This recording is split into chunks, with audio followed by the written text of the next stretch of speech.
حضور کے چچا حمزہ بن عبد المطلب ابھی اسلام نہیں لائے تھے، شکار کرنے گئے ہوئے تھے۔ یہ جب شکار کر کے آتے تو بڑے اطراء کے چل رہے ہوتے، تو دو لونڈیاں آپس میں بات کر رہی تھی کہ اگر اس کو پتہ ہوتا نا کہ اس کے بھتیجے کے ساتھ آج عمر بن حشام نے کیا سلوک کیا ہے تو آج اس کی یہ چال نہ ہوتی۔ تو حمزہ بن عبد المطلب کے کان میں یہ بات پڑ گئی، اللہ اکبر، رک گئے۔ وہ جو فاخرانہ چال تھی تبدیل ہو گئی۔ تجسس سے پوچھتے ہیں کیا ہوا، انہوں نے ساری کہانی سنائی، بس غصے میں آ گئے، کمان ہاتھ میں پکڑی تھی، اسی طرح سیدھا سینے حرم میں پہنچے۔ صنادید قریش نشستیں جمائے بیٹھے تھے، ابو جہل بھی اپنے چیلے چانٹوں کے ساتھ ایک نشست پہ براجمان تھا۔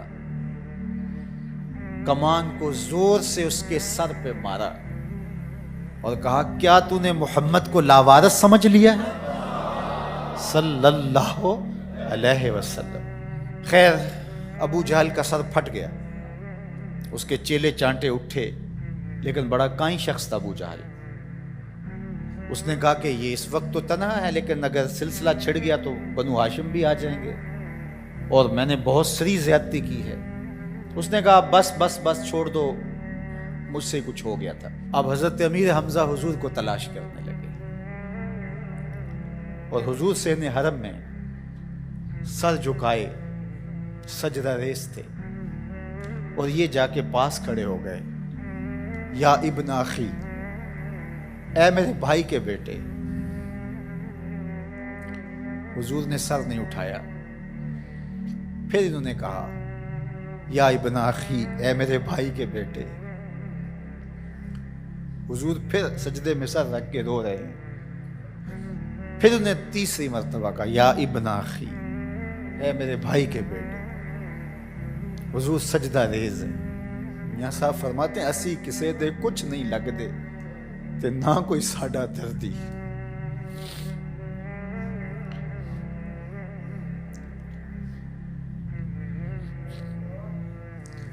خیر حضور نے سر انور اٹھایا تو کہا بھتیجے تو خوش ہو جا، میں تیرا بدلہ لے آیا ہوں۔ حضور نے بڑی بے نیازی سے کہا کہ چچا مجھے کوئی خوشی نہیں ہوئی۔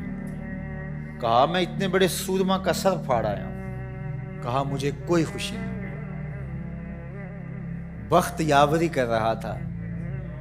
دوسرا جملہ کہا تم کیسے خوش ہو گئے؟ کہا جس رب کو میں مانتا ہوں اس کو تم بھی مانو، یہ میری خوشی کا سامان ہے، اگر مجھے یہ دے سکتے ہو تو کہا پھر دیر نہ کیجئے، ابھی اپنی غلامی میں شامل کر لیجئے۔ آقا کریم علیہ السلام احد کے اندر جب حضور کے چچا شہید ہوئے، وہ دن بھی تاریخ اسلام کا دردناک دن ہے۔ آقا کے سر پہ پٹی بندھی ہوئی تھی، آنکھوں میں آنسو تھے، اور بار بار پوچھتے تھے ما فعل امی، میرے چچا کی بات سناؤ۔ حضور علیہ السلام سے حرم کی جانب جا رہے ہیں، کوہ صفا کے قریب عبداللہ ابن جدعان کا گھر ہے۔ قریب سے گزرے تو آگے سے ابو جہل آ رہا ہے۔ حضور علیہ السلام کو جب اس نے دیکھا تو بدتمیزی شروع کر، وہ الجھتا چلا جا رہا، حتیٰ کہ اس نے ایک نوکیلا پتھر پکڑ کے حضور کو زخمی کر، اور آقا کے نازک بدن سے خون بہنے لگا۔ حکم جہاد نہیں آیا، اللہ کی مشیت ہے۔ حضور علیہ السلام وہاں سے سین حرم میں پہنچے، آب زمزم سے اپنے زخم دھوئے، اور اللہ کے حضور سجدہ ریز ہو گئے۔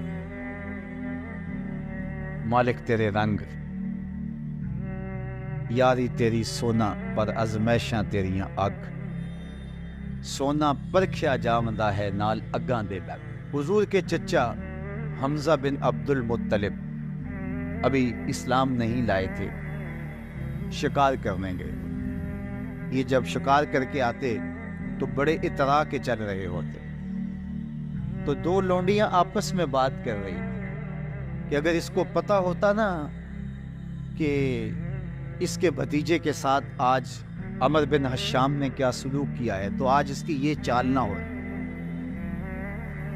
تو حمزہ بن عبد المطلب کے کان میں یہ بات پڑ گئی۔ اللہ اکبر، رک گئے۔ وہ جو فاخرانہ چال تھی تبدیل ہو گئی۔ تجسس سے پوچھتے ہیں کیا ہوا، انہوں نے ساری کہانی سنائی۔ بس غصے میں آ گئے، کمان ہاتھ میں پکڑی تھی، اسی طرح سیدھا سین حرم میں پہنچے۔ صنادید قریش نشستیں جمائے بیٹھے تھے۔ ابو جہل بھی اپنے چیلے چاٹوں کے ساتھ ایک نشست پہ براجمان تھا۔ کمان کو زور سے اس کے سر پہ مارا اور کہا کیا تو نے محمد کو لاوارث سمجھ لیا ہے؟ صلی اللہ علیہ وسلم۔ خیر ابو جہل کا سر پھٹ گیا، اس کے چیلے چانٹے اٹھے، لیکن بڑا کائیں شخص تھا ابو جہل۔ اس نے کہا کہ یہ اس وقت تو تنہا ہے، لیکن اگر سلسلہ چھڑ گیا تو بنو ہاشم بھی آ جائیں گے، اور میں نے بہت سری زیادتی کی ہے۔ اس نے کہا بس بس بس چھوڑ دو، مجھ سے کچھ ہو گیا تھا۔ اب حضرت امیر حمزہ حضور کو تلاش کرنے لگے، اور حضور سین حرم میں سر جھکائے سجدہ ریز تھے، اور یہ جا کے پاس کھڑے ہو گئے، یا ابن اخی، اے میرے بھائی کے بیٹے۔ حضور نے سر نہیں اٹھایا۔ پھر انہوں نے کہا یا ابن اخی، اے میرے بھائی کے بیٹے۔ حضور پھر سجدے میں سر رکھ کے رو رہے ہیں۔ پھر انہیں تیسری مرتبہ کہا یا ابن اخی، اے میرے بھائی کے بیٹے۔ حضور سجدہ ریز ہے۔ میاں صاحب فرماتے ہیں اسی کسے دے کچھ نہیں لگ دے تے نہ کوئی ساڈا دردی۔ خیر حضور نے سر انور اٹھایا تو کہا بھتیجے تو خوش ہو جا، میں تیرا بدلہ لے آیا۔ حضور نے بڑی بے نیازی سے کہا کہ چچا مجھے کوئی خوشی نہیں ہوئی۔ کہا میں اتنے بڑے سورما کا سر پھاڑ آیا ہوں۔ کہا مجھے کوئی خوشی نہیں۔ وقت یاوری کر رہا تھا۔ دوسرا جملہ کہا تم کیسے خوش ہو گئے؟ کہا جس رب کو میں مانتا ہوں اس کو تم بھی مان، یہ میری خوشی کا سامان ہے، اگر مجھے یہ دے سکتے تو کہا پھر دیر نہ کیجئے، ابھی اپنی غلامی میں شامل کر لی۔ یہ ہوتی ہے اپنے مشن کے ساتھ وابستگی۔ ہم اپنے چھوٹے چھوٹے سطحی مفادات کی وجہ سے کتنے بڑے دینی نقصان کر دیتے ہیں، اور ہم جان رہے ہوتے ہیں کہ میری اس ذات سے یہ نقصان ہو رہا ہے، لیکن ہمارا نفس اتنا بڑا ہوتا ہے۔ لیکن یہاں مشن کے ساتھ وابستگی دیکھیے۔ وہ کہتے ہیں کہ بھتیجے بتاؤ تم کیسے راضی ہوتے ہو؟ تو جو حضور بولتے ابو جہل کے ٹکڑے ٹکڑے ہو چکے ہوتے چند لمحوں کے بعد، لیکن کہا نہیں، میں اس سے راضی ہوتا ہوں کہ جس رب کو میں مانتا ہوں وہ اس کو تو مان۔ آقا کریم علیہ السلام احد کے اندر جب حضور کے چچا شہید ہوئے، وہ دن بھی تاریخ اسلام کا دردناک دن ہے۔ آقا کے سر پہ پٹی بندھی ہوئی تھی، آنکھوں میں آنسو تھے، اور بار بار پوچھتے تھے ما فعل امی، میرے چچا کی بات سناؤ۔ جب بتایا گیا حضور حضرت حمزہ شہید ہو گئے ہیں، تو آقا کریم ان کی لاش پہ گئے، دیکھا کہ ان کا پیٹ چاک ہے، ان کی ناک کاٹ دی گئی ہے، ان کی زبان کاٹ دی گئی ہے، ان کا دل نکال لیا گیا ہے، ان کی آنکھوں میں نیزے چبھوئے گئے ہیں، اور ان کے کان کاٹ لیے گئے ہیں۔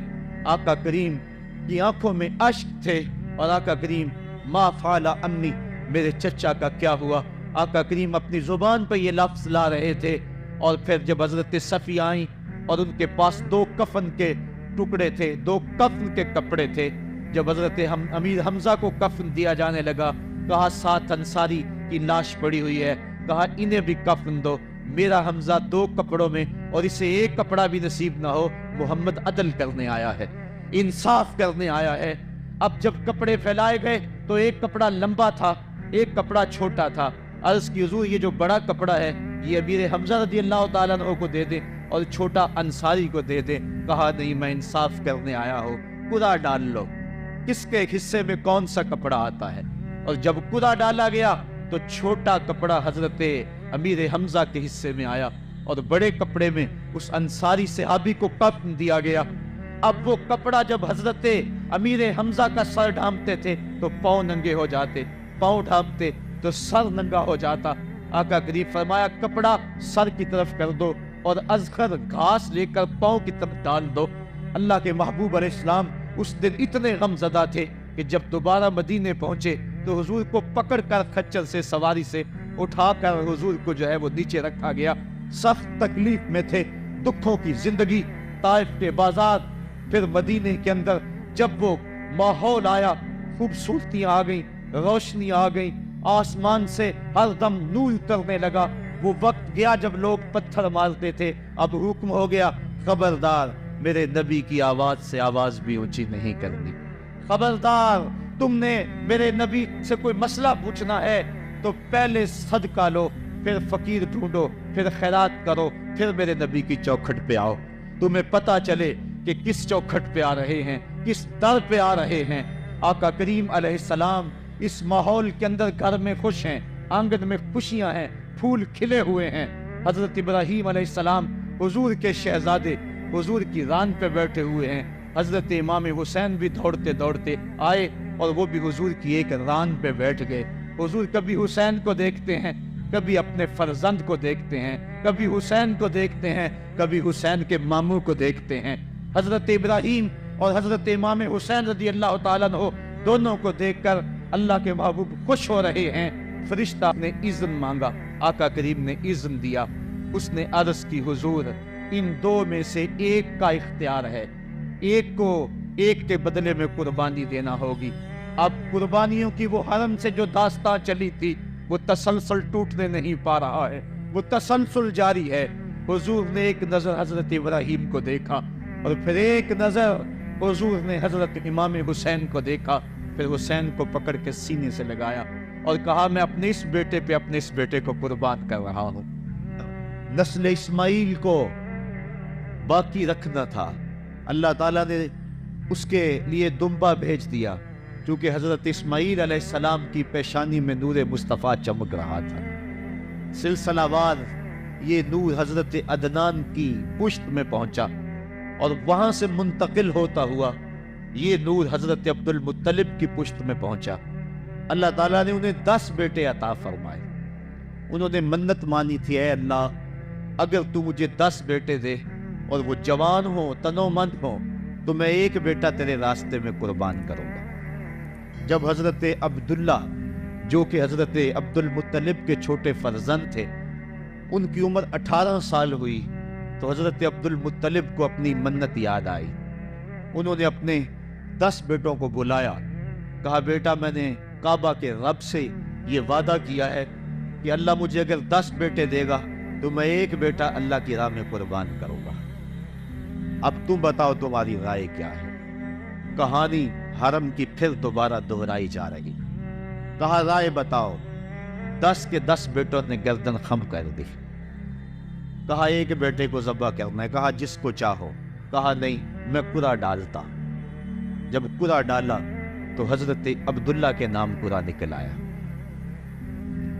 فرشتے پھر دم بخود تھے، مالک تو نے اس کی پشت میں امانت رکھی ہے اور آج اس کو بھی ذبح کیا جائے گا۔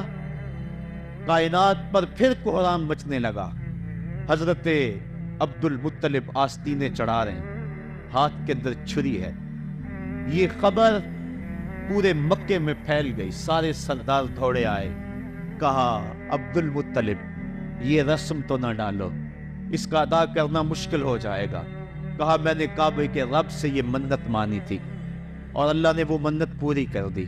اب میں تو جب قرعہ نکالا تو میرے اس فرزند کے نام قرعہ نکل آیا، میں اس منت کو ہر صورت میں پورا کروں گا۔ لوگ اکٹھے ہو گئے، منت سماجت کر رہے ہیں، لیکن حضرت سیدنا عبد المطلب ہر صورت میں اپنی اس منت کو پورا کرنے کے لیے مصر ہیں۔ پھر کہا کہ حجاز کی حرافہ اس کے پاس چلتے ہیں اور جا کے اس کے سامنے یہ مسئلہ رکھتے ہیں۔ بعض نے لکھا کہ حجر کی کہنا کے پاس جاتے ہیں۔ با اختلاف روایات وہ حجاز کی حرافہ کے پاس پہنچے۔ جب اس کا پتہ کیا تو وہ خیبر میں تھی، تو اس کے پاس سارے سردار اکٹھے ہو کے گئے، کس طرح ہمارے سردار نے منت مانی تھی تو اب وہ بیٹے کو ذبح کرنے کے لیے تیار ہے، تو تم بتاؤ کس کے بارے میں ہمیں کیا کرنا چاہیے؟ اس نے کہا کل آنا، میرا تابعی آئے گا تو میں اسے پوچھوں گی، جو مجھے کہے گا میں تمہیں بتا دوں گی۔ اگلے دن یہ سردار پھر اس عرافہ کے پاس پہنچے۔ اس نے کہا کہ میرا تابعی آیا تھا، پہلے تم یہ بتاؤ کہ تمہارے ہاں کسی شخص کی دیت کتنی ہے؟ جو شخص مقتول ہو اس کی دیت قاتل کتنی دیتا ہے؟ انہوں نے کہا 10 اونٹ۔ کہا جاؤ پھر ایک طرف 10 اونٹ رکھو اور ایک طرف عبداللہ کا نام رکھو اور قرعہ ڈالو، اگر 10 اونٹوں کی طرف قرعہ نکل آیا تو 10 اونٹ ذبح کر دینا، اور اگر عبداللہ کی طرف نام نکل آیا پھر دوبارہ 10 اونٹ ادھر اور رکھنا، 20 رکھنا، اور اس طرح اونٹ 10 بڑھاتے جانا۔ جب قرعہ عبداللہ کے نام سے ہٹ کر اونٹوں کی طرف نکلا تو پھر اتنے اونٹ ذبح کر دینا۔ میرے تابعی نے یہی حل بتایا۔ کہا ٹھیک۔ آئے اور آ کے ساری بات سنائی۔ 10 اونٹ ایک سمت رکھے گئے اور حضرت عبداللہ کا نام ایک سمت رکھا گیا۔ جب قرعہ نکالا تو حضرت عبداللہ کے نام نکلا۔ پھر 20 اونٹ رکھے گئے، پھر قرعہ نکالا تو حضرت عبداللہ کے نام نکلا۔ پھر 30 اونٹ رکھے گئے، قرعہ حضرت عبداللہ کے نام نکل رہا۔ 40 اونٹ رکھے گئے، 50 رکھے گئے، 60، 70، یہاں تک کہ 100 اونٹ رکھے گئے۔ 100 اونٹ جب ادھر ہو گئے، اب قرعہ نکالا تو اونٹوں کے نام نکل آیا۔ سارے خوش ہو گئے کہ اب قرعہ اونٹوں کے نام نکل آیا، عبداللہ کی جان بچ گئی۔ لیکن حضرت عبد المطلب فرمانے لگے کہ میں ایسا نہیں کروں گا۔ کہا کیا کرو گے؟ کہا 1 مرتبہ نکلا ہے، 3 مرتبہ قرعہ ڈالو، اگر تینوں مرتبہ عبداللہ کے نام کی بجائے اونٹوں کے نام نکلا تو پھر میں سمجھوں گا کہ اللہ کی طرف سے یہی مرضی ہے، ورنہ میں اپنے بیٹے کی گردن پہ چھری رکھ دوں گا۔ اللہ اکبر! مکے کے اندر سردار بھی دعائیں مانگ رہے ہیں۔ اللہ اکبر! ایمن بھی دعا مانگ رہی ہے، مکے کے پربت دعائیں مانگ رہے ہیں، کائنات کا ذرہ ذرہ دعائیں مانگ رہے ہیں۔ قرعہ جب ڈالا گیا تو دوسری مرتبہ بھی قرعہ اونٹوں کے نام نکلا۔ اب تیسری مرتبہ جب قرعہ ڈالا گیا تو ہر ایک کا دل دھڑک رہا ہے۔ حضرت عبد المطلب تیار ہیں، کہا اگر تیسری مرتبہ بھی قرعہ اونٹوں کے نام نہ نکلا تو میں اپنے بیٹے کی گردن پہ چھری پھیروں گا، چونکہ میں نے کعبے کے رب سے منت مانی ہوئی ہے۔ جب تیسری مرتبہ قرعہ ڈالا گیا تو وہ بھی اونٹوں کے نام نکلا۔ 100 اونٹ ذبح کر دیے گئے۔ حضرت عبداللہ جو کہ حضور کی امانت کے امانت دار تھے، ان کی زندگی محفوظ ہوئی۔ حضور علیہ السلام فرمایا کرتے تھے انا ابن الذبیحین، لوگوں میں 2 ذبیحوں کا بیٹا ہوں، ایک ذبیح اسماعیل علیہ السلام ہے اور ایک ذبیح میرے والد حضرت عبداللہ رضی اللہ تعالیٰ عنہ۔ جلدی سے حضرت عبداللہ کی شادی کی گئی۔ حضرت آمنہ سلام اللہ علیہا آپ سے نکاح ہوا، شادی کو بھی چند ماہ ہی گزرے تھے کہ حضرت عبداللہ رضی اللہ تعالیٰ عنہ شام کی طرف تجارت کی غرض سے گئے۔ واپس جب مدینہ طیبہ پہنچے تو ان کی طبیعت خراب ہو گئی، تو وہ چند لمحے چند دن وہاں رک گئے۔ قافلہ بھی رکا لیکن طبیعت سنبھل نہیں رہی تھی، قافلے والے انہیں وہاں چھوڑ آئے اور واپس آ گئے۔ کچھ دنوں کے بعد خبر پہنچی کہ حضرت عبداللہ رضی اللہ تعالیٰ عنہ کا مدینے میں انتقال ہو گیا ہے۔ حضور علیہ السلام شکم مادر میں، فرشتوں نے کہا مالک تیرے نبی تو شکم مادر میں یتیم ہو گیا۔ اے اللہ تیرا نبی تو شکم مادر میں یتیم ہو گیا۔ آواز آئی آنا حافظ ہو و آنا ناصر ہو و آنا کافل ہو، تم کیوں پریشان ہوتے ہو؟ میں اس کی حفاظت بھی کروں گا، اس کی مدد بھی کروں گا، اس کی کفالت بھی کروں گا۔ حضرت عمر رضی اللہ تعالی عنہ کا زمانہ ہے، جب یروشلم فتح ہوا، حضرت ابو عبیدہ بن جراح رضی اللہ تعالی عنہ حضرت عمر کو دعوت دیتے ہیں کہ آپ مدینے سے چلیں اور یروشلم میں پہنچیں۔ حضرت عمر مدینے سے چلتے ہیں، کتنا بڑا قافلہ لے کر کے، کتنا پروٹوکول ہے۔ حضرت عمر اکیلے اور ساتھ ایک غلام، اور اونٹ بھی ایک، باری باری سوار ہوتے ہیں، کبھی غلام سوار ہوتا ہے، کبھی عمر سوار ہوتا ہے۔ حکمران تو وہ تھے لوگوں کی دہلیز پہ امن دینے والے، لوگوں کی چوکھٹ پہ جو ہے وہ نور بانٹنے والے، آج کے حکمرانوں نے تمہیں رمضان المبارک کے اندر لوڈ شیڈنگ کا پیکج دیا ہے، اور آج بچے بھی تڑپ رہے ہیں اور جوان بھی سسک رہے ہیں، اور ماہ سیام میں جن اذیتوں میں قوم کو مبتلا کر دیا ہے وہ کسی سے مخفی نہیں ہے۔ اور تمہیں میں حضرت عمر کی کہانی سناؤں۔ حضرت عمر ان کو تخت حکومت پہ بیٹھتے تھے، اور ان کا تخت کو سونے زبرجد کا نہیں تھا، مسجد نبوی کی چٹائی تھی، اور سارا دن وہاں بیٹھ کے لوگوں کی باتیں سنتے، اور جب رات کے اندھیرے گہرے ہوتے عمر بھیس بدل کے مدینے کی گلیوں کا گشت کرتے۔ کہا تمہارے گھر سے دھواں نکل رہے ہیں اور بچے رو رہے ہیں، ان کو کھانا کیوں نہیں دیتے؟ کہنے لگی عمر کی جان کو رو رہی۔ عمر کے پوتلے سے زمین نکل گئے۔ کہا کیا ہوا؟ کہا 3 دن سے ہمارے ہاں کھانے کے لیے کچھ نہیں ہے، روزانہ بچے روتے ہیں، اور میں ہنڈیا کے اندر پتھر ڈال کر کے نیچے سے آگ ڈالتی رہتی ہوں کہ بچے انتظار کر کر کے سو جائیں گے، کب وقت سو بھی نہیں رہے، اور وہ پتھر پکیں گے بھی کیا، اور میں عمر کی جان کو رو رہی ہوں۔ حضرت عمر کا کلیجہ دہلنے لگا، فوراً پلٹے واپس بیت المال میں آئے، گھی کا ایک کنستر لیا، آٹے کی بوری لی، مرچ مسالہ جات بہت کچھ اٹھایا، اپنے کندھے پہ رکھا، بوری اپنی کمر پہ نادی۔ عمر بیت المال سے نکلے تو آپ کے خادم اسلم نے دیکھ لیا، آگے بڑھا، کہا میرے آقا میں اٹھاتا ہوں۔ عمر کی آنکھوں میں آنسو ہے۔ کہا اسلم قیامت کے دن میرا بوجھ اٹھا لو گے؟ کہا قیامت کے دن تو اپنا اپنا بوجھ اٹھانا پڑے گا۔ کہا عمر کو آج اپنا ہی اٹھانے دو۔ حضرت عمر وہ گھی کا کنستر اور وہ آٹے کی بوری سر پہ اٹھائے ہیں، اور اس خاتون کے گھر جاتے اور دستک دیتے ہیں۔ وہ جب دیکھتے اس کی جان میں جان آ جاتی ہے۔ کہا جلدی جلدی آٹا گوندو، اور عمر سبزی کاٹنے لگ جاتے ہیں۔ حضرت عمر رضی اللہ تعالی عنہ سبزی تیار کر دیتے، ادھر آٹا گد جاتا ہے، اور پھر اوپر چولہا رکھا جاتا ہے، چولہے کے اندر آگ رکھی جاتی ہے، وہ کھانا پکانے لگتی ہے، آگ بجھتی ہے۔ تاریخ نے لکھا ہے آگ بجھنے لگتی ہے، عمر جھک کر کے پھونکے مارتا ہے، عمر جھک جھک کے پھونکے مارتا ہے۔ کھانا پک گیا اور بچوں کے سامنے کھانا رکھ دیا، بچے کھا رہے ہیں۔ اب بچے رو رو کے نڈال ہو چکے تھے۔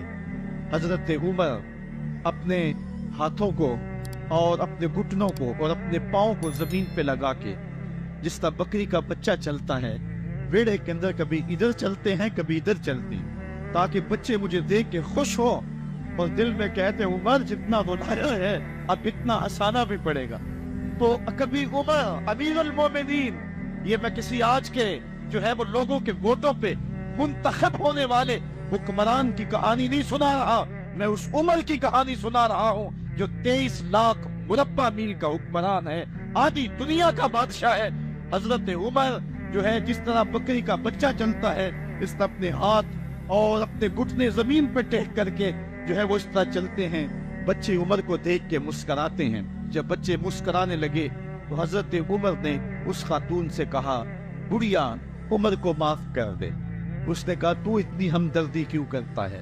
کہا عمر بیچارہ بڑا پھنسا ہوا ہے، فکر ہے اس کو یرموک و فسطاط و حلوان کی، جب فتح ہے مصر تو تیاری ہے ایران کی، آتے جاتے وفد سے ملاقات بھی کرتا ہوگا، آتے جاتے وفد سے ملاقات بھی کرتا ہوگا، اور شب کو معلوم حالات بھی کرتا ہوگا، کانٹوں میں الجھی ہوئی بیچارے کی جان ہے، نیند اس کو بھی آتی ہے، آخر وہ انسان ہے، میری بہن عمر کو معاف کر دے۔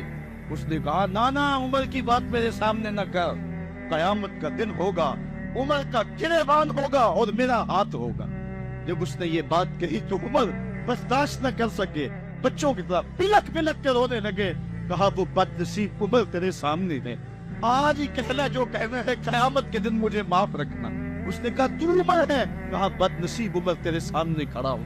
میرے عمر کہتے ہیں اگر دجلہ کے کنارے ایک بکری کا بچہ بھی پیاسا مر گیا، اس کا حساب بھی عمر سے لیا جائے گا۔ اللہ اکبر۔ میں اس حضرت عمر کی کہانی سنانے لگا تھا۔ حضرت عمر نکلے یروشلم میں، ایک اونٹ ہے، ایک غلام ہے، کبھی وہ سوار ہوتا ہے، کبھی آپ باری مقرر کی ہے۔ جب قریب پہنچے یروشلم کے تو عمر کی باری نکیل پکڑ دی اور غلام کی باری اوپر سوار ہونے کی۔ غلام نے کہا آقا میں مرضی سے اپنی باری چھوڑتا ہوں، آپ آ جائیں، دشمنوں کے مفتوحہ علاقے میں آ رہے، تازہ تازہ علاقہ فتح ہوا ہے، اسلام کی شان و شوکت ظاہر ہو۔ عمر نے کہا اسلام کی شان و شوکت ایسے ظاہر نہیں ہوتی، اپنی باری پہ تم بیٹھو گے، اپنی باری پہ میں بیٹھوں۔ لوگ منتظر کھڑے ہیں، دور سے جب دیکھا کہا اس کی ہیبت سے کانپتے تھے ہم، یہ تو کوئی حبشی لگتا ہے، رنگ کالا ہے، ہونٹ موٹے ہیں، اس سے تو زیادہ حسین اس کا غلام ہے جو آگے آگے چل رہا ہے۔ حضرت ابو عبیدہ نے کہا دھوکہ کھا رہے ہو، ہمارا آقا وہ نہیں ہے جو اونٹنی کے اوپر سوار ہے، ہمارا آقا وہ ہے جو لگام تھامے آگے آگے چل رہا ہے۔ حضرت عمر رضی اللہ تعالیٰ عنہ کو آگے بڑھ کے جابیہ کے مقام پہ حضرت ابو عبیدہ بن جراح نے استقبال کیا۔ حضرت عمر آگے بڑھے اور انہوں نے آگے بڑھ کر کے حضرت ابو عبیدہ کے دونوں کندھوں پہ ہاتھ رکھا، اور سنو حضرت عمر نے کیا کہا، کہا لا الہ الا اللہ انا کنا اذل قوم فاعزنا اللہ بالاسلام۔ کہا کہ لا الہ الا اللہ، اے ابو عبیدہ بن جراح، ہم ایک ذلیل قوم تھے اور اللہ نے ہمیں اسلام کی وجہ سے عزت عطا کی۔ اور میں تمہیں ایک تاریخ ساز بات کہنے لگا ہوں، اور وہ یہ ہے کہ جب تک ہم اس عزت والے اسلام کے دامن کو تھامے رہیں گے ہماری عزت قائم رہے گی، اور جب اسلام کے علاوہ کسی اور جگہ سے عزت ڈھونڈیں گے تو رسوا کر کے رکھ دیے جائیں۔ یہ ہے وہ خلاصہ جو حضرت عمر نے امتوں کے عروج و زوال کا بیان کیا ہے۔ اس امت کو جو خیرات ملی ہے تخت و تاج کی، وہ پیٹاگون سے نہیں ملی، وہ واشنگٹن سے نہیں ملی، وہ وائٹ ہاؤس سے نہیں ملی، وہ محمد عربی کے جوڑوں کا صدقہ ملی ہے۔ اس لیے جب ہم نے اسلام سے انحراف کیا، پاکستان حاصل کیا گیا تھا۔ پاکستان کا مطلب کیا؟ لا الہ الا اللہ۔ ہم نے اس نعرے کو ہی چھوڑ دیا ہوا ہے، ہم نے انحراف کر دیا۔ آج ہماری نظریں مغرب کی طرف لگی ہے کہ تخت و تاج